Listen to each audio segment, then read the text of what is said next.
welcome. I'm Tom Flynn from TFC Research and Innovation. I'm your moderator for the next 2 days, so we're going to get to know each other quite well. Just a bit of background about me. I run a company based here in Dublin, an SME. We deal in 2 areas. One is security, the other area is e-health. And we work across 4 pillars. The first pillar being conceptual architecture, which I think will be very important for this project we're going to talk about now, STAIR4SECURITY. Project management, also better practices and standardization, and finally outreach. So that's a bit about me. Now I'm going to, before I move forward, I very much would like to welcome 2 people to formally welcome you all to the event. Lydia, who is our project coordinator from Senelect, will be first. And unquestionably, I'd like Philippe, who is also online, to say a few words, and then we'll kick this project off really true. So I'm going to hand the floor over to Lydia now, and thank you. Thank you, Tom, and good morning, everybody. I'm pleased to welcome you all to this event on behalf of STAIR4SECURITY Consortium, and thank you for your interest into this project. STAIR4SECURITY is a project that contributed toward the ambition to strengthen the interaction among all stakeholders involved in the security landscape, and also in bringing standardization closer to research and innovation actors. This is a key objective for the 2 European standard organizations that I represent, SAN and Senelect, in order to ensure that we have an inclusive standardization system. I hope that this event will give you a good overview of the project's work and achievements, and I also hope it will represent a fruitful opportunity for discussion, as the result of STAIR4SECURITY will be very important in light of the upcoming launch of Horizon Europe. I'm glad that in these 2 days we will have here with us several guest speakers from different research projects, as well as representatives from the Commission, especially DG Home, who supported us during the entire project lifetime. I also would like to thank the community of European Research and Innovation for Security for including STAIR4SECURITY final conference into their future events. And last but not least, I would like to thank all the members of STAIR4SECURITY project for their work and commitment, and especially the team who worked on the organization of this event, which we all hope it will be a success. With this, I give the floor back to Tom and to Philippe, and I wish you all to enjoy these 2 days together. Thank you very much, Lydia, very much for the excellent welcome, appreciated by everybody. Philippe, I'm going to pass the floor to you. Yes, thank you, Tom. Thank you, Tom. Well, in fact, I will have not much to say about standardization, because you will be discussing that in depth all the 2 days.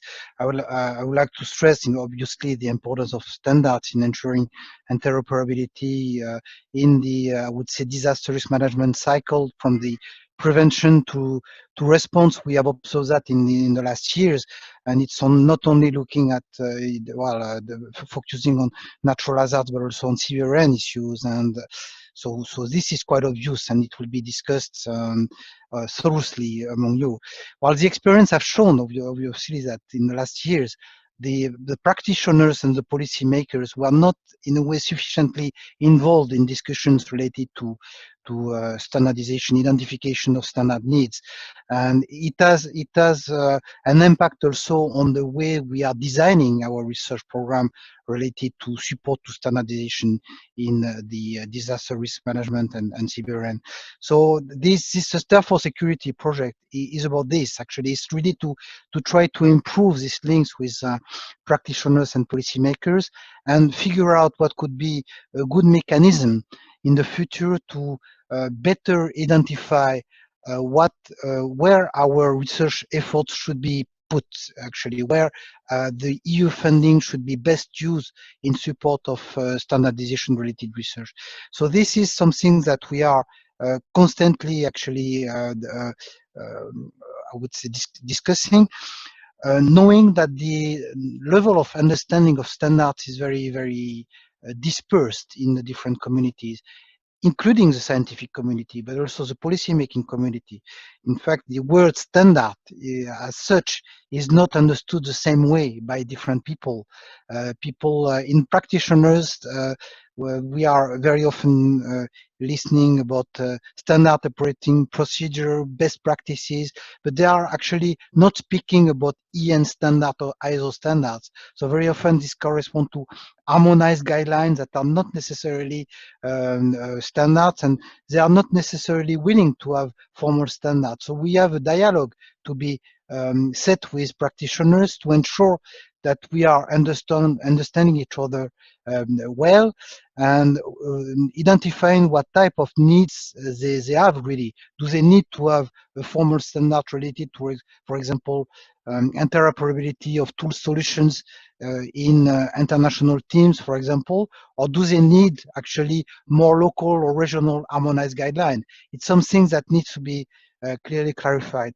We have SEN workshop agreement. We are working on that in STAIR4SECURITY that have also, I would say, an impact on the way we are also designing our research. So I think it's quite important to have this consultation established in a very strong way among the different users, because the SEN-CENELEC and the technical committees have a very long standing experience in establishing, developing standards.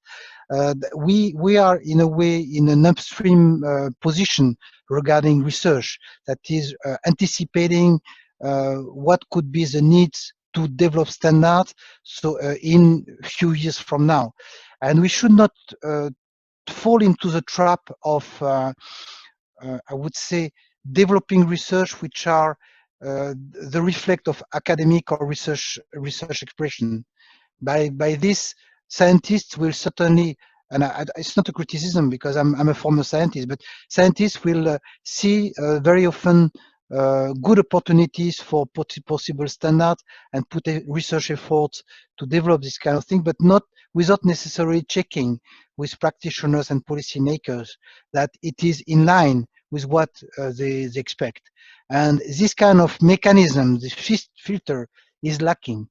And I've been following since 2013 the discussions that arose from the M4A7 mandate that was given to SEN-CENELEC and the successive attempts that we have done to identify indeed research in support to standardization via resistant, and now we have STAIR4SECURITY, we have strategy, we have several projects, but we don't yet have a mechanism by which we can consult really the users, practitioners, policymakers, and the scientific community, and obviously the scientists, the relevant technical committees, to say, well, according to this policy, the feasibility of developing standards, the needs expressed by practitioners, these are the standards that the research that we will put in our research programming. For the time being, it's still generic in a way, what we are doing. And I would like to have a step forward regarding commission research programming into something more specific. And we need a mechanism for that. We need a consultation, we need a dialogue, and it's what I wanted to express as an introduction of this important conference, that the next years will be about setting this kind of mechanism so that in Horizon Europe, we are in a better situation to respond to specific needs. Thank you, Tom. Thank you, Philippe. Thank you, Lydia, too. I think both welcomes are very good. And what you said, Philippe, is quite to the point of what we're trying to do in STAIR4SECURITY. So we're going to press on. And I just want to tell you how we're going to run this event. You all know it's been recorded, so there's no need to explain any further at this stage. I think if there's a problem, obviously you can leave, and the same again tomorrow. But it's a closed event. So what we're going to do, we will have the microphones and cameras off, which you're quite aware of.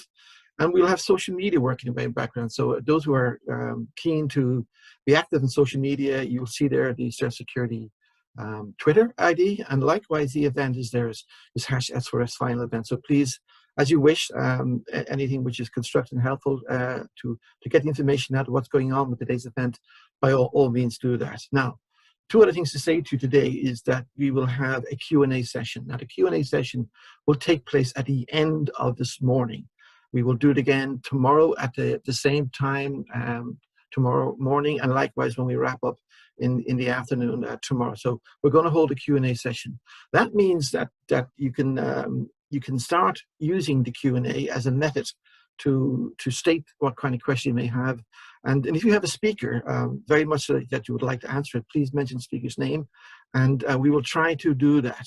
We will try to do the chatting mechanism and use that as a way to try to get the questions kind of going. But there will be obviously questions that will need to go to the panel, and we will bring that to the very end of Q&A session. So I hope that's okay with you, and that's just the method we're doing for this specific event, and we'll move from there. Next slide, please. So today we're going to move on. Today we're going to talk about the STAIR4SECURITY project. Now, Philip gave an excellent introduction to it, and this is part of it. But I want to speak openly to you. You can see what we're doing from the text in front of you, that it's a pre-standardization platform and governance system within the e-learning tool. And what it is doing is that it's looking very much so at the coordination, research, innovations, and standardization. And we can put in better practice there in two areas, disaster risk resilience, and also this ties into CBRNE. And we're looking at preparedness and response. Now that's a high level effective. But what it actually is an expert-driven type of platform. So to give you an example, for example, if I was out in the field and I wanted to know what was kind of going on, then I think what we can have is we can have information coming from the platform. Now, so the platform has got an amalgamation of information gathered from all the research projects that are out there related to what we're doing, and we put it there. So if I wanted to come up with my own project, be it to do decontamination or to do explosives or whatever, I can go onto this platform and I can see what's there. So by seeing what's there, I can say, okay, I can collaborate with some people that's there. I most definitely do not need to go off and reinvent the wheels because it's done. So from an ongoing out there person who's dealing very much so with issues, I can do this. I can actually use the platform, the knowledge that's out there, and drive forward. So I think it's very, very clear to understand that we are taking the knowledge and information that's been gathered through the number of research projects being out there and making it more effective and more useful. So that's probably the first thing that I'd like to say to you. The second thing I'd like to say to you is that we have a supporting e-learning tool. Now, tomorrow we will spend time on that, and we will see how the e-learning tool supports both on the public and also from the private point of view, how we move forward. But the overall thing that I thought about this yesterday. I said, look, you know, if we have the information there on the platform and we get it, then what we are producing actually is cost-effective resilience. And that's the key word I want to get at, those three letters, cost-effective resilience, because I am not going out reinventing. I am gathering the information. It's there for me. And therefore, on that basis, I can move forward with the project I have, be it from a research point of view or from a practical point of view, with the knowledge that's there. And by getting onto the platform, being part of the platform, I can collaborate with those who've already done the work that's out there. I can communicate with it and get the information going. So this is the knowledge base, very much so information system related to standardization, research, and innovation. And it helps for better coordination. And I think there's some of the key messages I want to get across to you just now before we go on to the rest of the projects. I hope that's quite clear. One thing I want to say before we move on, the database, the system that we have, the platform and governance system, it will only be as good as the information that's on the system. So what we're encouraging all the time as we move forward with this platform is to get more information and about related projects so that therefore the information on that can be used wisely. I think that's pretty important just to say that. I hope that's clear to everybody. Can we go to the next slide, please? So here's an example. Here what I'm trying to get across to you is the fact that we have information requirements there in the center. And so this is basically the platform, and frontline practitioner, they need to know what's going on. Is there something I can check out? Is there some information on there that I can? So they can go to the platform and get it. Then if you look there to the future, the academics, those who work going forward, the unknown knowns, as we describe it here, is that we don't know how things are going to go in the future. There's obviously more sophistication kind of coming our way, and therefore we have to become more resilient. And therefore the platform knowledge is out there that they can tap into it and take it that way. Likewise, from a policy point of view, if the information is out there, then at policy level, you can strengthen resilience on a national basis and likewise on a European basis, because you can see what's all there. So right across the different DGs in Europe, in the European Commission, you can see what's happening, what's out there, and there's no need to kind of say overlap or whatever, because you can see very much so that's been addressed there, and maybe it needs to be strengthened, but the knowledge is there. So it's all a question now about strengthening the platform with more knowledge coming in, improving it, and then using it for your specific needs. So it is a top-down approach. It is also a bottom-up approach, and we take it from the policy level, and we also take it from a bottom approach, and get the information to various people in different areas. So I think this is very good. The one thing I want to say here, if you could look to the left very, very briefly, see the information sharing and knowledge is. This design of the platform was done. Okay, we're presenting in English today and tomorrow, and I'll go through today's event in more detail. But it's designed such that the language barriers would not be a barrier go forward, because it's the design that allows that out there. And we all know very much so the various disciplines that are there in dealing with disaster risk resilience. So we're trying to accommodate quite an awful lot in this platform, and I hope you get it. So let me just move on to the next slide, please. And let me talk to you a little bit more. So this is the STAIR4SECURITY project in broken down into work packages. There are actually 3 main work packages. Today we're going to look at work package 2. This is the platform. Later on tomorrow, which we'll take a look at the governance of the platform, which will be done by this. Now, Patricia Compart, who's also on the call here today at the meeting, will present later on today. Patricia led this, so she's from the Ministry of Defence, and also is the CEN in France, and also CEN-T1 chairperson. So Patricia will talk a bit more about this. And I think the beauty about this, when Patricia presents, she will give you an understanding not only of the platform in more detail, but she'll also give you an understanding of the benefits you get from different perspectives. So I think this is going to be very important that we hear Patricia today and go forward it. Work Package 3 is basically an advancement of the existing CEN workshop agreement. And tomorrow we will listen to Camille and Steffi, who will explain from Din and AFNOR about how that's been advanced. But the e-learning tool is primarily where Work Package 4 comes in. And we're going to talk about that tomorrow in more detail. But today it's all primarily about the platform. And we're going to show you how it works. We're going to come up with examples of how it's being used. And critically, we're going to show you about why it's needed. And this will come in from today's events. So we go to the next slide, please. So we go back. Yeah, so here we go. I want to talk about the engagement very briefly before we move on. We didn't kind of go through the normal routine in terms of taking the project, looking at the DOA and going forward. What we did is that we engaged. We engaged very much so from the very beginning, because without knowing what the people's needs are, what the project's needs are, we're going to come up with something that's not needed. Where in fact, what we did is that we went out using an agile approach, engaging with different people at different aspects of the project to try to find out what are the problems, what are the issues, and we brought that knowledge into the project and we strengthened all of them. Those of you who are at previous webinars would have seen what we were doing. We listened, we learned, and then we acted on it. So you can see at policy level, we had a number of meetings at the early stage with DG Home and throughout. Philip, fantastic, with Isabel, with JRC at the early stage, and DG Echo in background mode all the time. And initially through the network of practitioners, it allowed us to listen, to explain what we're trying to achieve, and then to come forward with it as a tool. But we've also engaged with a number of projects. And here I give you some examples, and I've hyperlinked them, because when the event is over and it's been recorded, you can come and look at it. We have the Fire In project, which is really a one-stop cluster, I think is probably the word to use, for fire and rescue. Then we have the No Fear project. The No Fear project, which I'm part of, and I will speak on this tomorrow, is do with the emerging medical services and critical care. So these are all 2 specific projects that we work on. Now today we also have on there is the Including project, and later on Luigi, who's on the call, will present very much so how they actually used the STAIR4SECURITY platform for the work that they're doing. And that project is dealing with, it's an innovation cluster to do with radiological and nuclear emergency. So this is a very, very project. Now our colleague, and I use the word very clearly, our colleague Clive will come on quite soon and he will explain the Encircle project. And the Encircle project you're not familiar with, it really is a cluster. a European cluster that looks very much on CBRN innovation for the market needs. And it deals with innovation, it deals with interoperability, and it deals with standardization. And they did a number of surveys over the project, which are very important. And Clive is on the advisory board of STAIR4SECURITY, but he's also involved in No Fear. So we're really good.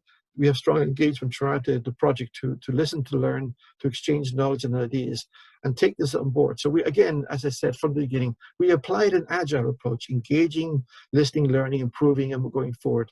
And this is where we are with this advanced prototype we have at this stage. And we're going to go through Clive's presentation next. So finally, before we go to the program which I'm going to outline, I want to show you who the team is. Can we go to the next slide, please, Livia? So this is who we have. We have the partners, Sen, who you've met, Livia on the call, who welcomed you all to it, which is great. And in Work Package 3, we have our colleagues in Germany, in Austria, AFNOR in France, and we have the Swedish Institute of Standardization. And they primarily dealt in the area of Work Package 3 and Livia Work Package 4. Then following that, you have my own organization, TFC, the NUIG Galway, and Future Analytics, which recently became part of the KPMG. Now, we worked in Work Package 2 and Work Package 4, and this is where the core of where today's session will be, and also tomorrow. So I'm going to go to the advisory board, and I'm going to say one thing, one word: thanks. I think it's important to say that again one more time, thanks, because these people were brought on board, because when we put this project together, we thought it was maybe slightly imbalanced, where we had a lot of emphasis standardization body heavily involved, which is fine, but we wanted to straighten our knowledge and understanding from disaster risk resilience and CBRNE. So Clive from BA System, thank you very much. Your commitment has been brilliant to this, and I know it was voluntary. Raquel, a torrent of a young lady whose knowledge in CBRN is very welcome, and worked across Work Package 3, Work Package 2, Work Package 4, and was a courageous effort, and is also going to work with us tomorrow. David Crouch, who's from 3M, I'm not sure he's on the call, but will speak tomorrow. He will speak very much so about the platform, and he will explain that how he is using. Now, David is also the convener of Working Group 2, sorry, on CEN/TC 391. And what CEN/TC 391 is in cybersecurity. So Dave is very, very well experienced, over 20 years working in the industry, and he's going to show you the benefits and the use of what he has done on the platform. So I think you will find the presentation tomorrow very, very good, very interesting, and very enlightening. So this will be tomorrow's. Finally, we have Karen Neville, who joined us probably about a year and a half ago. The COVID's not time back, and each one, Karen included, were very helpful and courteous and helped us to drive it. So we're hoping through this agile approach to the engagement we've with the advisory board, through the webinars and in more recent time hackathons that we did, that we've come up with a platform that's got huge potential going forward, and we're looking forward very much so today to sharing it with you. We go to the next slide, please.